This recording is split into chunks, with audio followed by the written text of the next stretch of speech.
So, all right. So in case my ek het nou foon hier neergesit, in geval my foon nie hierdie gesprek opneem nie, hy sal jou voice opneem en jou foon sal aan jou kant jou video opneem, maar sal ek dit edit. Ek het 'n PowerPoint is a power project program. It's a cool program. You can check. Right, kom ons begin. Okay. Adrian, first of all, is it Adrian or Adrian? Let me just get it straight. Dis Adrian, ja. What? Ja. Adrian, Afrikaanse Adrian. Okay, right. Do you mind if we do it in English? Do you mind? Nee, glad nie. Ek kan ook sommer so 'n bietjie wissel tussen Engels en Afrikaans, so almal kan lekker verstaan. I'll tell you why I would like to do mostly in English, because we get a lot of English viewers on YouTube, and there are many people that can't understand Afrikaans, and on Twitter I've got people that, of course, international that will see this video, and they will not understand Afrikaans, but I don't mind talking Afrikaans. I think with Christian, he asked that we will talk more Afrikaans, and that's fine with me, but I think you're quite capable. Yeah, no, there's no challenge, yeah. Again, thank you so much for doing this, man. I appreciate it, and yeah, of course, you are type 1 diabetic, and I appreciate you being on the TikTok channel. You've helped so many people. Because of you, so many people started to do the carnivore diet. So many type 1 diabetics were encouraged by yourself. And yes, I'm so grateful that you are on this TikTok channel and that you participate and you will share your knowledge. And as I was saying to the guys earlier on, I'm going to learn a lot today. I certainly don't know everything, and I even learned this morning while I was preparing. I was still learning more things about diabetes, and you just think you figured it out, and then you learn something new. Yeah, tell me a little bit about your background and so forth. Okay, so just on that note, I think that people make a mistake in thinking that type 2 diabetes and type 1 diabetes are similar, and in fact there's quite a number of differences that makes us different from type 2 diabetics. So I'm a diabetic from 1994, there and thereabout, so it's almost 30 years now, 28 to be exact. And I was diagnosed because I had severe weight loss. I think by the time I was diagnosed, I was 40 kilograms. And I am somebody who's supposed to be at least 70-75 kilograms. My hair started falling out. I had that excessive thirst where you think you can drink a whole swimming pool. And then when you're done, you'll drink the neighbor's swimming pool. I remember going to work. You crave sugar so much. I had a whole watermelon for lunch. A big watermelon for lunch.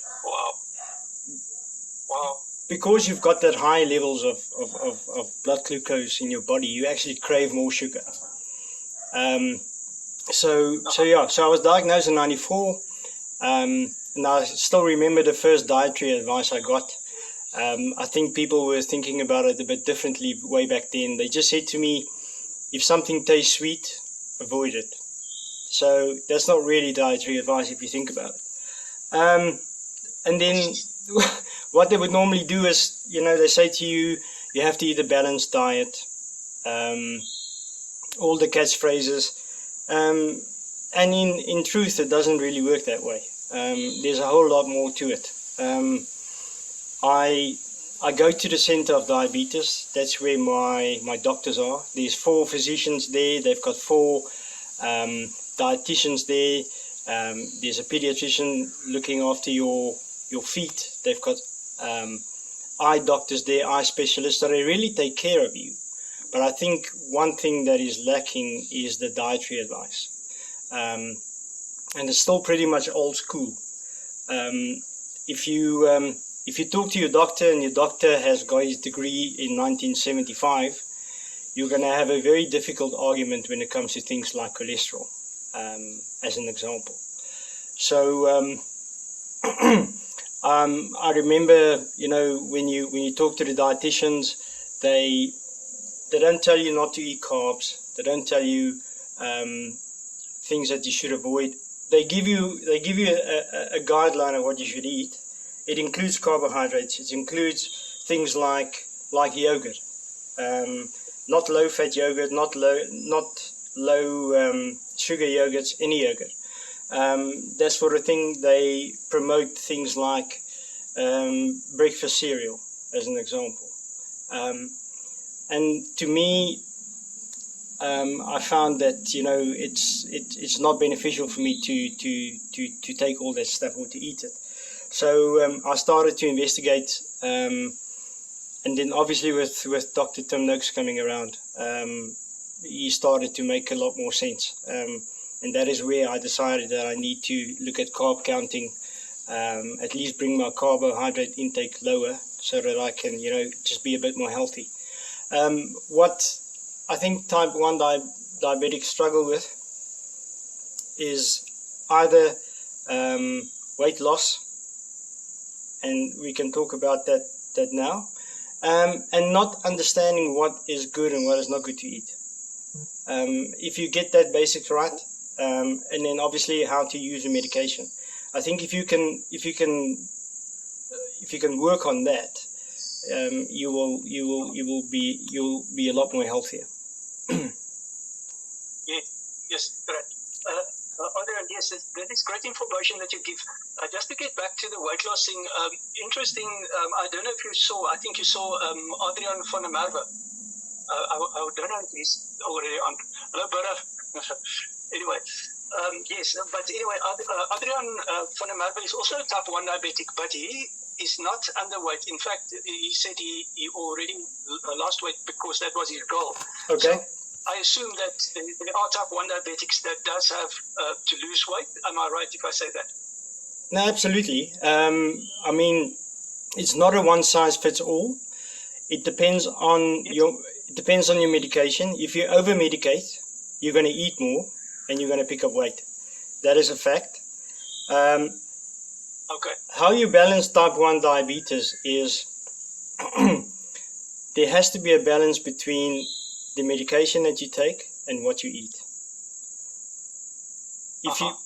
So and I think that is where the first problem comes in. People tend to over medicate. They think, okay, I'm going to eat something that might be a bit more carbohydrates than what I normally do, so I have to use more insulin. And in theory, that is probably correct, but people tend to over medicate, and then they eat more than what they should. And then that can lead to them picking up weight. The underweight problem comes when people under-medicate, so you don't take enough insulin. Where a type 2 diabetic's body can still produce insulin and help them, it doesn't happen for a type 1. It's all up to you. If you don't take your medication, you will get sick. You will lose weight because your body needs energy. Your body's going to take that energy from your fat in your body. And people don't understand that. So people think, you know what, I'm going to skip a meal. I'm not going to eat today, or I'm going to eat later, or I'm not. So because I'm not eating, I'm not taking my medication. So there's three very important rules. You have to eat. You have to eat often. You have to take your medication. You absolutely have to. You can't say, I'm not going to eat, so I'm not going to medicate. That's where the problem starts. Type 1 diabetics want to lose weight, so they decide, I'm not going to eat. That's the biggest mistake you can make. I believe you. So type 1 diabetics can eat as much as any other person, but they should break it down into smaller meals. So eat frequently. So if you're going to have 6 meals a day where somebody would normally have 3, you can have the same amount of food, just break it up. Yes. Okay, that's the most important thing. You have to use your medication as your doctor tell you to do, and you don't skip meals, ever. Okay. Don't skip meals. Okay. Okay. So let me start off. When you're going to have a look at this diet, the first thing you need to do is you need to understand where your sugar levels are, and you need to understand how does food affect my sugar levels. If I eat a biscuit, what happens to my sugar? If I eat a steak, what happens to my sugar? If I eat a potato, what happens to my sugar? Only then can you understand what you need to do. So, there is a glucose sensor called the Freestyle Libre Link sensor. I'll give you the link. You can put it on your YouTube. There's a YouTube channel that shows you exactly how to use it. It's a little round sensor that you insert in your arm. It's DIY. You can do it at home. It comes with a little device. You shoot it into your arm. I promise you it's not sore. It will get stuck on your arm. You can shower, you can swim, you can do whatever you want. That sensor will monitor your glucose on a 24-hour basis. You can get that from Clicks. You can get it from Dis-Chem or any of the pharmacies. If they don't have, they can order one for you. If you got medical aid, they will pay for it, depending on the plan that you're on. The one thing about the sensor, it lasts for 14 days. Because it works with the battery. But that sensor will tell you every single thing you need to know. What is our biggest problem? You go to the doctor and say to the doctor, I want to go on a carnivore diet. I want to go on a Banting diet. The first thing the doctor is going to say to you, you can't. You can't do it because of cholesterol. Because cholesterol to them is still the biggest killer out there. And we know that that is not the case.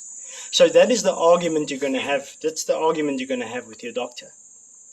Now, if you have that sensor and it's in your arm, every time you eat, you can scan with your cell phone. It comes with an app. You can scan your arm. It will tell you exactly what your blood sugar level is.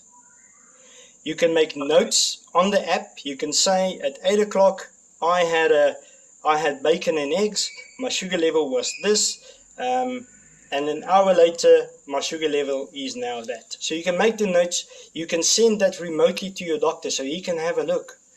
And you now have the proof to the doctor to say, I'm eating this. This is what my sugar looks like. So now you take the argument out of it. So there can't be any contest. People can't contest what you're saying because you can prove it for yourself. There's a lot of people that say, you know what, you're telling me I can't eat this because this is what happens. If you don't believe me, you don't have to. Go and prove it to yourself. Go test what happens when you eat something. And it's very powerful. It's an amazing, powerful tool. People must use it. How much does that product cost? It is quite pricey, unfortunately. I know people are quite cost sensitive in the economic times that we're living in. It's 700 Rand for the sensor. That's not that bad. It's not that bad. Yeah, look, if you want to wear it permanently, it does become expensive. You have to replace. Is it disposable? Yeah, so after the 14 days, when the battery dies, you have to take it out of your arm and you throw it away and you get a new one. Okay, so that 700 Rand is every 2 weeks you have to put 700. Well, and that is why I'm saying it lasts 14 days, but 14 days should give you enough data that you can test less frequently, so you can prick your finger and do a normal blood test. So the sensors for the first 14 days, so that you can absolutely understand what happens to your sugar when you eat what. So the first 14 days is an experiment.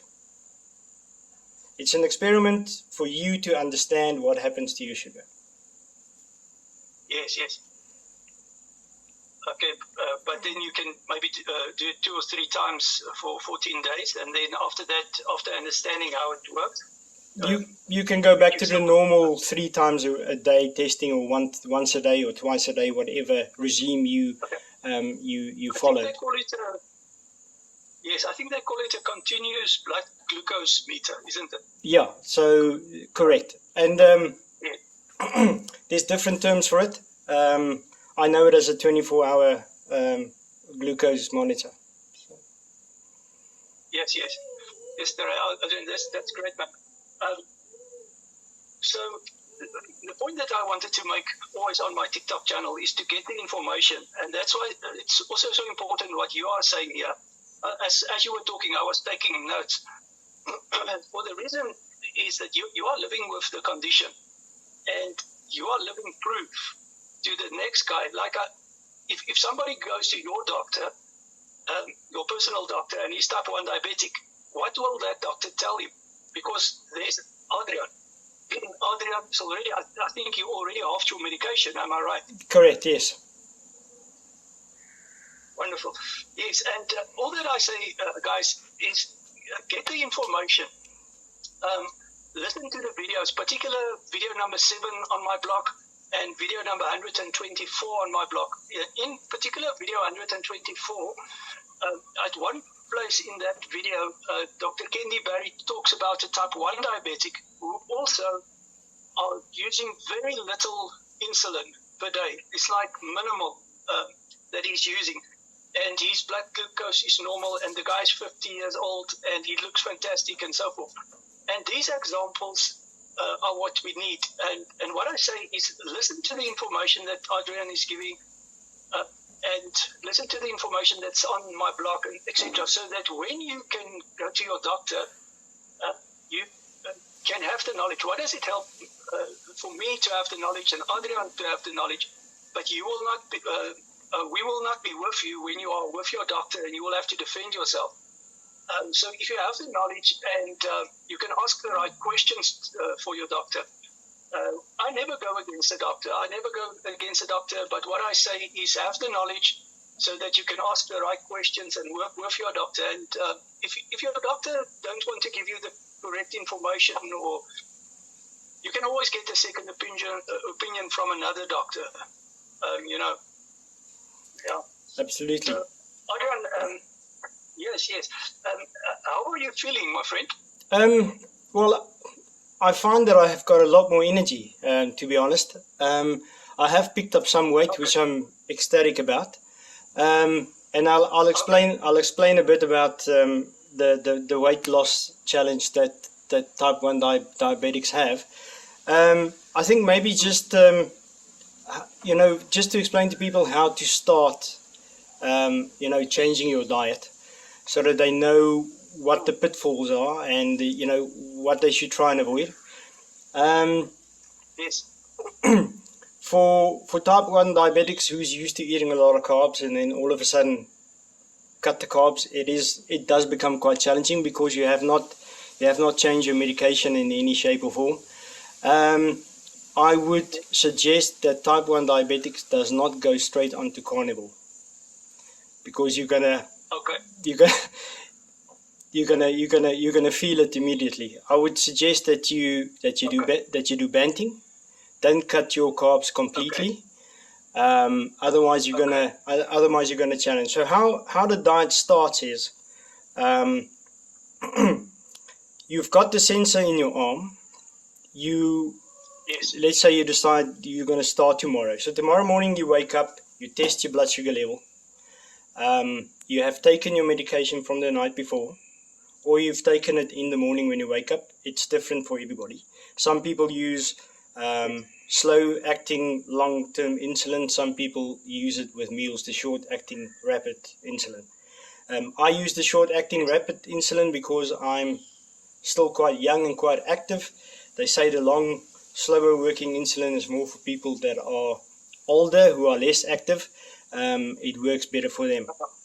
So when you wake up in the morning, you're going to eat normally. Eat like you would have your normal breakfast. You're going to have your Kellogg's cornflakes, or you're going to have your toast and your eggs and bacon. You're going to eat it as normal. You're going to wait half an hour to an hour. You're going to test your blood sugar level. You're going to record it, see where you are.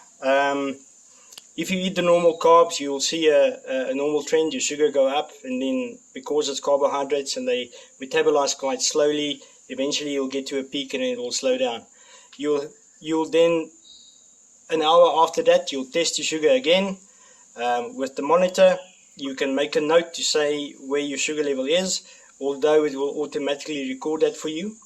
And then you will have your lunch with your normal carbs and your normal food like you would normally do, and the same with your dinner if you eat 3 meals a day. If you only eat 2 meals a day, then you do that. All I'm saying is stick to your regime like you would normally do. But now, by doing that, you can test and see what happens to your body when you eat the way you usually do. And then you're going to do exactly the same the next day. You're going to have the same meals, or you're going to have different meals, but you're not going to diet. You're going to have the meals like you would normally do it, just so that you can start getting a trend. On the third day, if you have bacon and eggs and toast in the morning, drop the toast. You can replace it with an extra egg or an extra strip of bacon. Eat it, take an hour out, and then test your blood sugar level and see what happens. You're going to notice that there's already a trend down. So your sugar is going to peak at a lower level than what it did when you had the toast. The same with lunch. If you have lunch, try and cut the carbs out, replace it with a protein or a meat or an egg or whatever the case might be. After an hour, test your sugar. And that's the whole regime you're going to go through. Yes. And then on the fourth day, I just want to let you know you're going to notice that your sugar levels might drop. So have something sweet handy, because you might have to take a sweet or something, because you'll notice that all of a sudden I'm sitting with low blood sugar levels.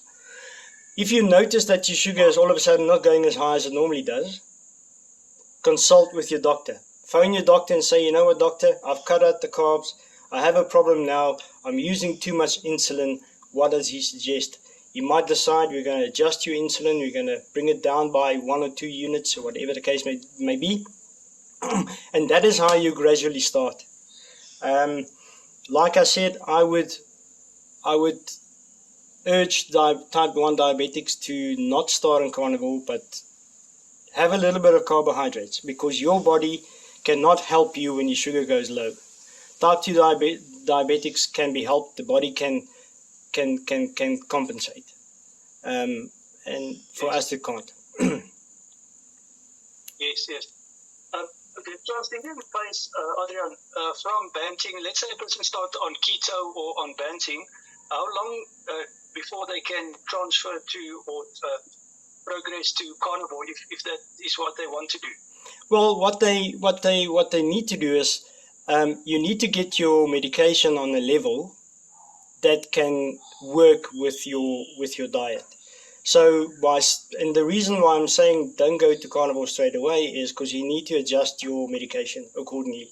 So gradually lowering your dosages will help if you do banting or you do keto instead of carnivore, until you get to a point where you fully understand what food does to your blood sugar levels.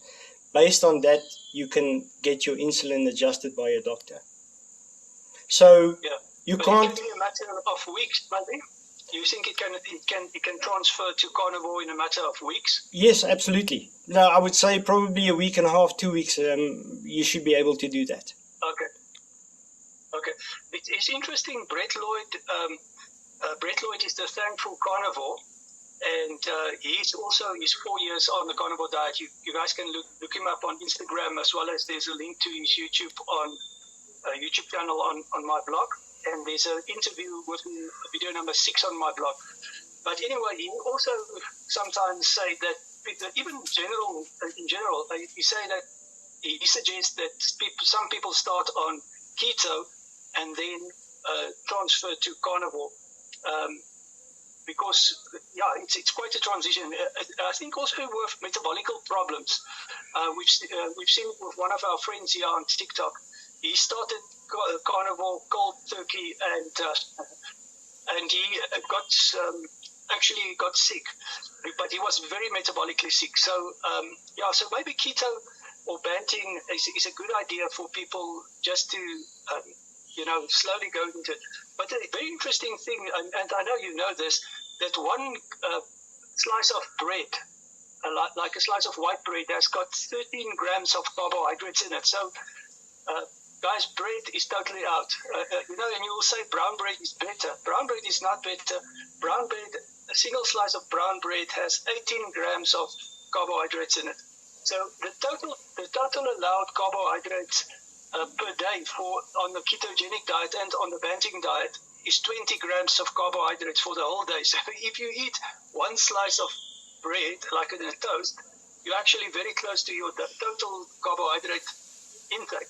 So all starch is out actually, but we're not going to talk about keto or Banting, how to do it. But anyway, it's just a thought that I wanted to share. Just for a matter of interest, if you go to OK or Pick n Pay or Spar, go have a look at the white bread, the standard Albany or one of those. Compare it to the low GI bread. The low GI bread is 3.4 milligrams of carbohydrates per 100 milligrams, and the white bread is 3.7. So there's not really a difference. If you're going to buy a loaf of bread for 25 Rand, you might as well buy the bread for 12 Rand, because the difference is negligible. Yes, and also other things, Adrian, like for instance, a bowl of pasta. The glycemic index for a bowl of pasta is higher than a bowl of cane sugar, table sugar. You can rather eat a bowl of table sugar than to eat a bowl of pasta. The guys, and some people don't get it that starch is converted to glucose. It's actually poison. There's lots of myths out there. They say if you cook your potatoes and you leave it overnight until the next day, the sugar breaks down. All that kind of stuff, and it's all not true. On that, I think the single biggest killer in the world is potato. So people can leave pasta, people can leave rice, but everybody eats potatoes. You go to McDonald's and you have your fries, and you go to Steers and you have your fries. You like your mom's baked potatoes and your grandma's mash and all of that. Potato is the worst culprit out of all of them. And people don't understand, because potato is not sweet. So why can't I eat it? But it's what happens afterwards, after you metabolize it. That's where the problem lies. Yeah. Yes.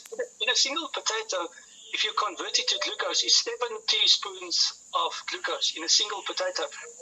Even a sweet potato, an average size sweet potato, has got 37 grams of carbohydrates in it. So it's like double the amount of carbohydrates allowed on the ketogenic diet. So it's, and as you said, because it's not really sweet, except for sweet potato, there's this hint of sweetness. But because starch in general is not sweet, people are fooled and they think that it's good. And there's also a lot of marketing with it. If you look at the cereal companies, cereal brands and so forth that are marketing these type of things for years and years. It's video number 3 on my blog. Nina Teichel's The Big Fat Surprise. If anybody's interested, go and check that video out. How grain companies influence the food guidelines. It's amazing. And another thing, of course, Adrian, is the seed oils in which the potato is cooked.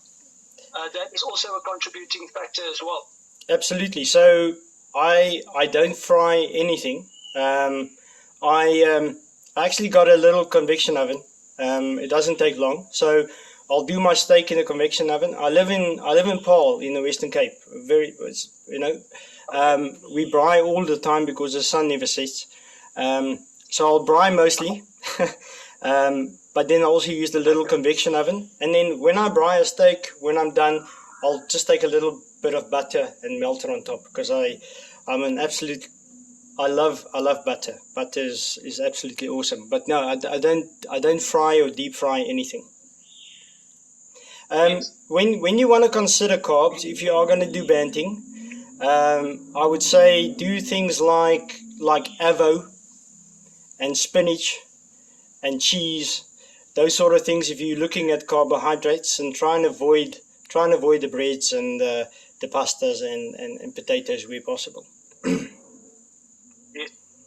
Just to add on to that, I will just be mindful of things like spinach, because of the high oxalate content. I've got videos on my frequently asked question playlist about kidney stones, and about 10% of all kidney stones is calcium oxalate kidney stones.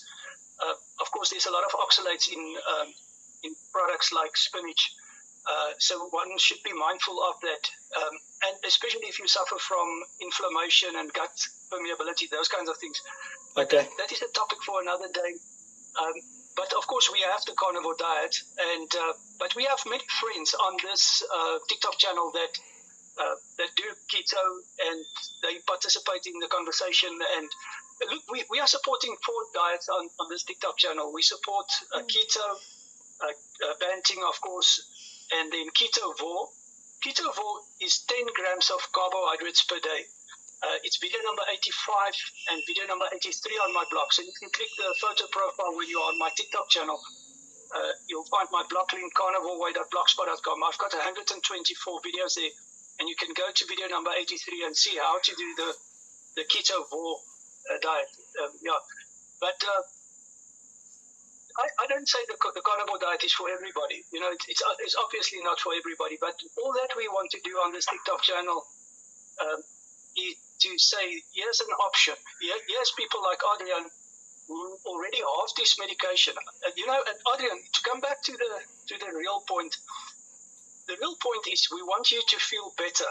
You know, for instance, excessive insulin levels is in one particular study known to be associated with a mortality rate of 90% if you have cancer. With other words, if you have chronically high insulin levels, too much insulin in your body. In one particular study that was done, if you have cancer, your chances to die is up to 90%. And these are the things that people don't talk about. You know, and like in video number 7 and in video number 124, my doctors talk about these things, and they say what doctors do wrong is they just treat the symptom. They don't treat the root cause. And I understand that type 1 diabetics, you know, they can't help it. I understand it completely. But you are living proof that you can make it better. You know, you can absolutely reduce the unnecessary use of insulin. Insulin is good in the body. It's not a bad thing. But excessive insulin does contribute, for instance, to high blood pressure.